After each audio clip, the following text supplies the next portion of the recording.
Hello and welcome. You're watching To The Point. 48 hours after the devastating earthquake which hit Nepal on Saturday, there is a need to think about the massive task of rehabilitation that lies ahead. No doubt relief and rescue are still the first priority, but fast catching up is the need to plan to put Nepal back on its feet. What role can India play and how much help can Nepal expect from the rest of the world? That's the subject tonight.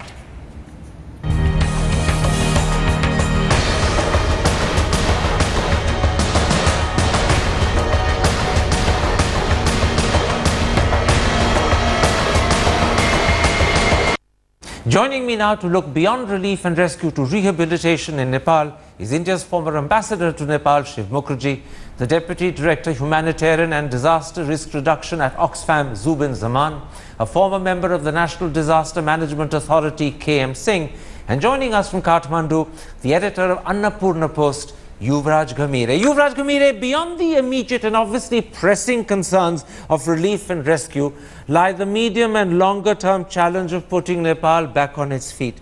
To try and understand how massive this task is and also what sort of role the outside world can play, let me begin by asking you, how massive is the devastation to Nepal's infrastructure? And let's focus on roads, buildings, electricity and water.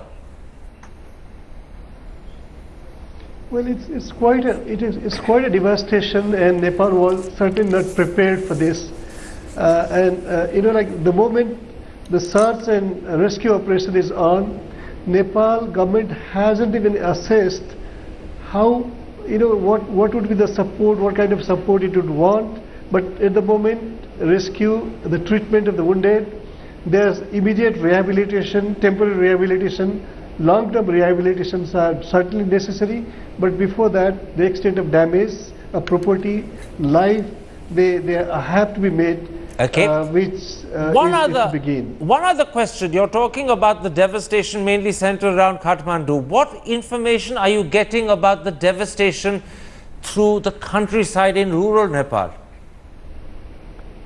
Well, that's unfortunately, the case that we have not been able to get the whole fact about that. Those who are wounded and trapped outside Kathmandu, they have been airlifted and brought to hospitals. But the search in other areas where villages have disappeared altogether, in districts like Sindhupalchok, in Nuwakot, in Rasua, they have not even begun. We don't have we don't have substantial information about that part. And I think the worst is yet to come. Okay. So it is, the rescue and search operation that is continuing is certainly praiseworthy, but not adequate. And more worse things are yet to come. Shiv Mukherjee, we have an indication there from Yuvraj Ghamire of the extent of the devastation that hits Nepal in terms of its infrastructure, its roads, electricity, water, buildings. Let me ask you, from your knowledge of that country, because you've been an ambassador there for many years, what do you believe is the state of the government and its ability to respond? I imagine many officials, many ministers have suffered enormous personal tragedies which have incapacitated them. How weakened and incapacitated is the actual system that now has to respond? Well, at the best of times, the Nepali government, in terms of quality, in terms of their ability to face the crisis, is not in question, but it has always been at the operational level a small government. At the best of times, at normal times, the infrastructure in Nepal, the government infrastructure for dealing with something like this, or even something much less than this, is frail. So at this time, from what I gather from the few times I got through to Nepal and talked to friends, they're working their hearts out, they're working 24/7. But with everything they've got, the efforts that they make need to be supplemented heavily. So there's a real sense of a double whammy here. Enormous devastation, roads, electricity, water, villages in the countryside wiped out. And the capacity of the government to respond, as you say, at the best of times was weak, now probably incapacitated by the personal tragedies they've suffered themselves. Absolutely, and Yuvraj is right when he said that it is really a double whammy, a future double whammy as well, because the extent of the damage is not yet really known. The casualty figures, it's Those very, are very hard to part say of the so. We'll horrific go to 5 details we figures. still have to find out about. Yuvraj, one more quick question from you before I come to the rest of the panel. Beyond the government, what sort of disaster management or earthquake management authority does Nepal have? And secondly, what sort of a role is your army playing at the moment? Well, as far as the army is concerned, I think is mainly, like acting as coordinator. It's coordinating with various, like Indian Air Force is here, Chinese team is here. I think Pakistan Air Force also came here. So other countries have promised. So Nepal Army has been playing a coordinating role basically, and it is not well equipped to deal with the kind of situation. But there is another problem also, that is, like it's more of a psychological, people are panic stricken, rightly so, because there has been series of 2 major earthquakes in a span of 24 hours and many, aftershocks and tremors in between. So there is, like a they're quite terrorized. Absolutely. To go to their home. Tell me something. Dealing with the psychological, yeah. Tell me something. What sort of disaster management? Dealing with the psychological what sort of disaster management or earthquake management authority does Nepal have? Is it capable of rising to the occasion and the challenge? No, Nepal doesn't have. The last major earthquake it faced was, the same in 1935. There was government involved, which went into reconstruction and all that. It doesn't have very adequately equipped earthquake management or disaster management unit of the government. It doesn't have any. Okay. Nepal Army is dealing with it, and it basically seeks support. It basically does the kind of thing to rescue people and all that, Absolutely. but certainly not well trained and not well equipped. Mr. Kame Singh, that in a sense perhaps is a third whammy. Nepal doesn't have an effective disaster management authority. The army is playing, as Yuvraj Ghamire says, a coordinating role, but there's not much more the army can do. Now, in these circumstances, the Indian government has sent today a multidisciplinary committee of senior civil servants, usually of the rank of additional secretary. They come from the ministries of Home, External Affairs, Defense and other ministries. Obviously, their first task is going to be to coordinate relief and to coordinate rescue. But then beyond that, will they be able to provide some sort of rudimentary outline for what's needed in terms of rehabilitation and what's needed in terms of putting Nepal back on its feet, so that while the rescue happens, the rest of the world can start thinking about the badly needed rehabilitation? Can they provide an outline, or would that be difficult? No, it may not be very difficult, but I would like to talk in a different way.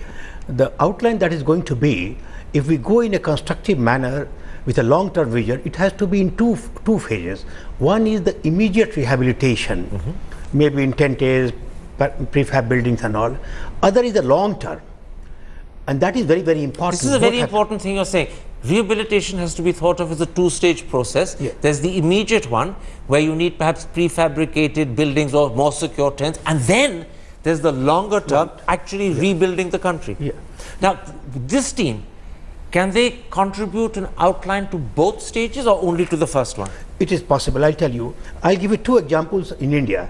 The tsunami devastation that happened in Andaman Nicobar, the final rehabilitation or reconstruction could not be up to the mark. Whereas we have another model of Bhuj earthquake. And let me tell you that the reconstruction work long term in Bhuj has become a model for the world. What was the difference that made one successful and the other not? Because if you do in a makeshift manner, most of the buildings are partly damaged. Another shock they will go. In Bhuj, what was done was that it was seen as if an opportunity to start afresh. Rebuild. So literally demolish and rebuild. Demolish, rebuild, and every building is earthquake proof. But that of course now moves beyond the immediate rehabilitation to the second stage. Let me bring in Zubin Zaman. Zubin Zaman, what can Oxfam do to contribute to that critical first stage of rehabilitation? I'll come to the longer term second stage in a moment's time. What can you do to contribute to that first stage? Our intervention currently is to ensure that life-saving assistance is provided immediately, which is in the form of safe, access to safe water and sanitation, food assistance, and emergency shelter. That's the immediate need. Can I stop you there? Can I stop? In terms Yes. of safe water and sanitation, are you flying out supplies of water, and what are you doing in terms of sanitation? In terms of sanitation, it's about actually getting, for example, you have the camps being established now, and these camps will have a large number of people living in very close quarters, and they would require sanitation services there, and for that temporary latrines would initially be installed. So are you flying those out? In the meantime, are you flying out temporary latrines that can be installed in camps in Nepal? That's right. There are stocks that's actually being moved in we're trying to move in things from India with support from our own internal sources, as well as there are water sanitation equipment that's being moved from the United Kingdom. Can I interrupt again? When you say you're moving stocks from India, are you chartering planes to move them in? Are you taking it by land? But the land road, of course, is blocked in many places with landslides. What exactly is the manner in which this movement is happening? The movement in the sense that we are actually assessing how we can move this material. However, so it hasn't gone as yet. Other materials, we haven't been able to shift it yet. Okay. Because we understand. As we speak today, there are 2 staff members who have moved in from the UK, and they couldn't land in Kathmandu, but they are now actually inside an aircraft in Kolkata, waiting to take off tomorrow morning. All right. So that's the kind of situation we are in. Actually, things will start happening after you've made an assessment of how you get them in, but you've outlined the sort of immediate responses that you have in mind, water and sanitation in particular, and those are critical, of course. Shiv Mukherjee, something else that's critical is fuel, and even more so, as you've probably seen on TV, electricity. Vast swathes of that country are actually in the dark once the sun goes down, which means rescue, rehabilitation, relief simply cannot happen in the dark. Now, today's Times of India says, and I think the Foreign Secretary at his briefing in the evening has confirmed, that 4 or 5 senior executives of the Indian Oil Corporation have been sent, and a dozen engineers from the Power Grid Corporation. Now, you know Nepal. How easy will it be for these people who are coming in from outside to resupply fuel, to get Nepal's stocks, which probably exist from the storage point to the depots to the selling point, to get Nepal's power grid up and running? The supply, Karan, will not be a problem. Nepal's entire fuel supply comes from our refinery in Barauni, comes to Raxaul on the border, and then Birganj, and from there by tankers to Kathmandu and all the rest of Nepal. So the only obstacle is India blocked to roads. supply it will not be a problem at all. So the only obstacle is blocked roads. The obstacle will be blocked roads, and even after the fuel has reached the generating plants, Nepal's grid is in a woefully, sorry state. Long before the earthquake, electricity-wise, Nepal was suffering. Just whenever it doesn't rain, Nepal's Kathmandu suffers from 14-hour power cuts. Nepal has that is the norm. That is the norm, and in fact, so then how potential Nepal imports electricity from India. So even after the fuel reaches, it is not going to be 24/7 electricity. So how great is the challenge of putting back on its feet a power grid that's collapsed, many pylons that have collapsed, yes, electricity wires that have fallen down? The challenge is huge. Even after whatever existed earlier, before the earthquake, of electricity supply, the grid is up and running, there will be an enormous need for supplementing through generators, and these will inevitably fall short, and they will have to be allocated priority-wise first to hospitals, to save lives, and so on and so forth. So it is not going to be easy. So we are talking about double and triple whammies. Now we've got to a quadruple whammy, because the absence of electricity will hamper simple relief and rescue after dark.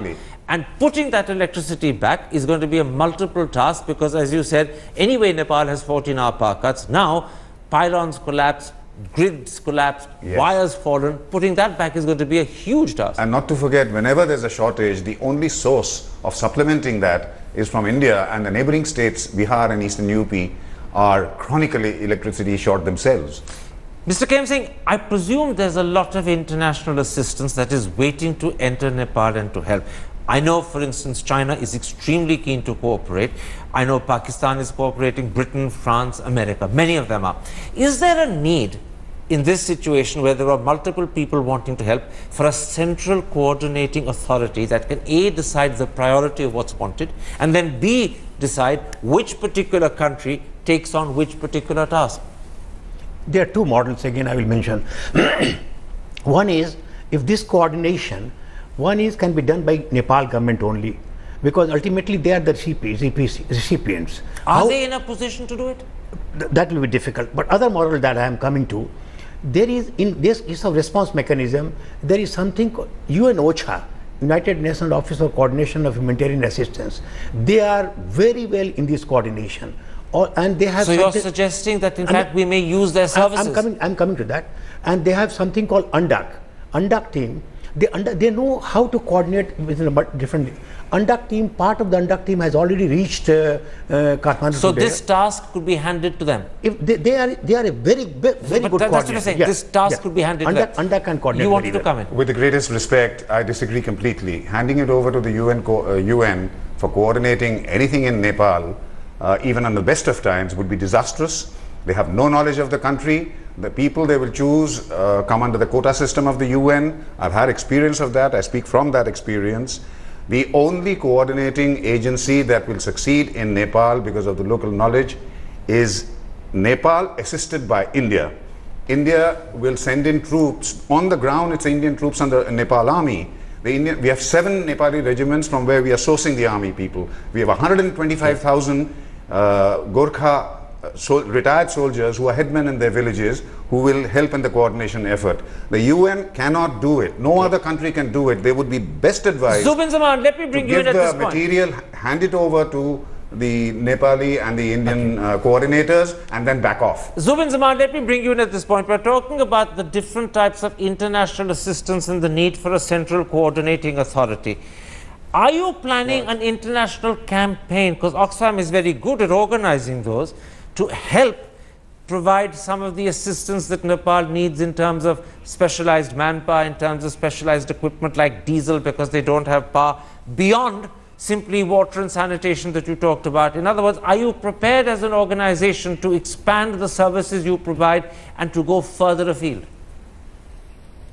I mean, definitely. I mean, one part is the work that you implement on the ground, which is you implement a humanitarian assistance program, which is about water and sanitation, food assistance, emergency shelter. Then you take it to the next level, which is early recovery, addressing issues of livelihood, which will definitely crop up in addressing issues. Tell me that when you come to this question of early recovery and addressing issues of livelihood, what are the sort of things you could do? Give me a brief but explicit answer.